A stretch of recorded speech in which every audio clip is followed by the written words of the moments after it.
અન્ય સમાચારો પર નજર કરીશું। એક મહત્વના સમાચાર અમદાવાદથી પ્રાપ્ત થઈ રહ્યા છે। અમદાવાદ શહેરમાં દીપડો દેખાયાની આશંકા વ્યક્ત થઈ છે। ઘુમા વિસ્તારમાં દીપડો દેખાયાની આશંકા છે। મધરાત્રે 2 વાગ્યાના અરસામાં દીપડો દેખાયાની આશંકા છે। દીપડાની હાજરી સીસીટીવી કેમેરામાં કેદ થઈ ગઈ છે।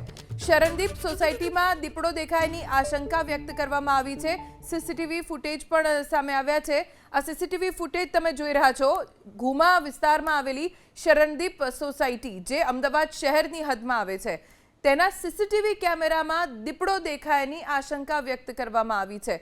જો કે આ સમગ્ર મામલે હજી સુધી કોઈ સત્તાવાર પુષ્ટિ નથી થઈ, પણ ઘુમા વિસ્તારમાં દીપડો દેખાયાની આશંકા વ્યક્ત કરવામાં આવી છે। લગભગ મધરાત્રે 2 વાગ્યાનો સમય સીસીટીવીમાં જોવા મળી રહ્યો છે અને ત્યારે સીસીટીવીમાં દીપડો સોસાયટીમાંથી બહાર નીકળતો હોય તેવા દ્રશ્યો જોવા મળી રહ્યા છે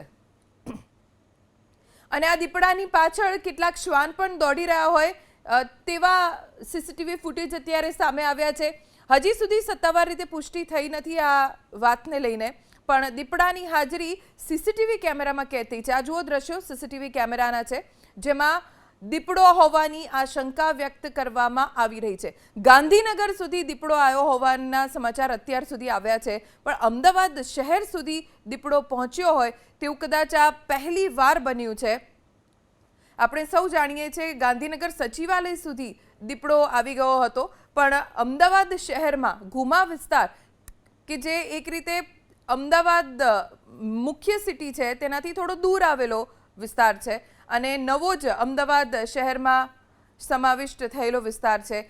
ત્યાં શરણદીપ સોસાયટી જેમાં સીસીટીવી કેમેરામાં દીપડો કેદ થયો છે।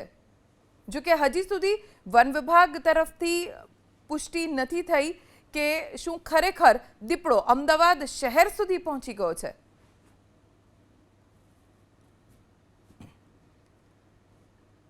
આવું કદાચ પહેલીવાર બન્યું હશે કે અમદાવાદ શહેરની હદમાં દીપડો ઘૂસ્યો હોય। ગ્રામ્ય વિસ્તારમાં દીપડાના હુમલા એ હવે સામાન્ય બની ગયા છે, કેમ કે આ હુમલા સતત વધી રહ્યા છે, પણ અમદાવાદ શહેરની હદમાં દીપડો પ્રવેશ્યો હોય એ પ્રકારના સીસીટીવી ફૂટેજ, જો વધુ એક સીસીટીવી ફૂટેજ પણ જોવા મળી રહ્યા છે બીજા એંગલથી લેવાયેલા આ સીસીટીવી ફૂટેજ જેમાં દીપડો દેખાઈ રહ્યો છે, પણ વન વિભાગે હજી સત્તાવાર પુષ્ટિ નથી કરી કે અમદાવાદ શહેરની હદમાં દીપડો પ્રવેશ્યો છે કે નહીં। આ સીસીટીવી ફૂટેજની અત્યારે તપાસ થઈ રહી છે। સોસાયટીના લોકોએ પણ વન વિભાગને જાણ કરી દીધી છે, કેમ કે આ ખૂબ મોટી ઘટના કહેવાય, જોખમી ઘટના એટલા માટે કેમ કે સ્થાનિકોને પણ હવે ડર લાગી રહ્યો છે। અમારા સંવાદદાતા કુશાંગ સોની પાસેથી વધુ જાણકારી મેળવીશું। કુશાંગ, આ સીસીટીવી ફૂટેજને લઈને વિગતો શું છે અને વન વિભાગ તરફથી કોઈ માહિતી મળી છે?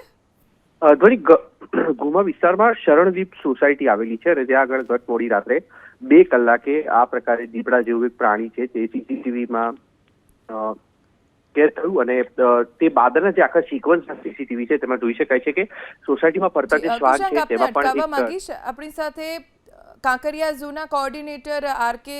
સાહુ જોડાઈ ગયા છે। સાહુજી, અમદાવાદ શહેરમાં દીપડો પ્રવેશ્યો હોય તેવા સીસીટીવી ફૂટેજ છે। ઘુમા વિસ્તારની શરણદીપ સોસાયટીના સીસીટીવી કેમેરામાં દીપડો સોસાયટીમાં આવ્યો હોય તેવા ફૂટેજ જોવા મળી રહ્યા છે। આ ઘટનાને લઈને કોઈ વિગતો અથવા તો કોઈ માહિતી?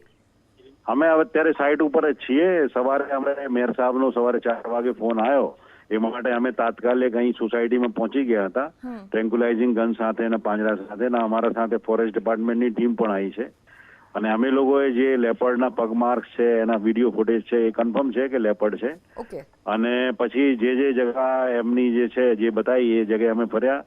લેપર્ડ જે સીસીટીવીમાં દેખાવે એની આજુબાજુ પણ એને તપાસ્યો છે અને જ્યાં નવા કન્સ્ટ્રક્શન થઈ રહ્યા છે એ પણ અમે ચેક કર્યા, તો અત્યારે લેપર્ડ દેખાતો નથી, પણ એના પગમાર્ક ફૂટેજ ક્લિયર કટ દેખાય છે અને એ માટે ફોરેસ્ટ ડિપાર્ટમેન્ટની ટીમ, કાંકરિયા પ્રાણી સંગ્રહાલયની ટીમ એને તપાસી રહી છે। અગર લેપર્ડ દેખાશે તો ટ્રેન્ક્યુલાઇઝ કરીને એને પકડવામાં આવશે અને સોસાયટીના સભ્યોને ખાસ સૂચના આપી છે કે રાત્રિ દરમિયાન એ લોકો એકલા ના નીકળે, નાના બાળકો ના નીકળે અને ગ્રુપમાં નીકળે અને કાર પ્રિફર કરે સ્કૂટરની જગ્યાએ। તો તકેદારી રાખવા માટે સૂચન કરવામાં આવ્યો છે અને આજે રાત્રિમાં ફોરેસ્ટ ડિપાર્ટમેન્ટની ટીમ ટ્રેન્ક્યુલાઇઝિંગ ગન સાથે અહીં રહેશે અને લેપર્ડ દેખાશે તો એને રેસ્ક્યુ કરવામાં આવશે। ઓકે, આભાર શાહુજી, એબીપી અસ્મિતા સાથે વાત કરવા માટે.